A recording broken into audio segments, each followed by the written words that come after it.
আসসালামু আলাইকুম আমার সবুজ প্রেমী ভাই বোনেরা। আজকে যে গাছের নিচে বসে আছি এটি একটি বাড়ি ওয়ান মাল্টা গাছ।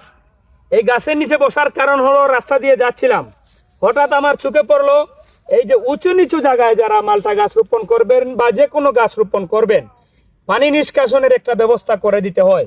এই যে এই গাছের মালিক যিনি উনি সরাসরি গাছের গুঁড়া দিয়ে পানি নিষ্কাশনের ব্যবস্থা করে দিয়েছেন।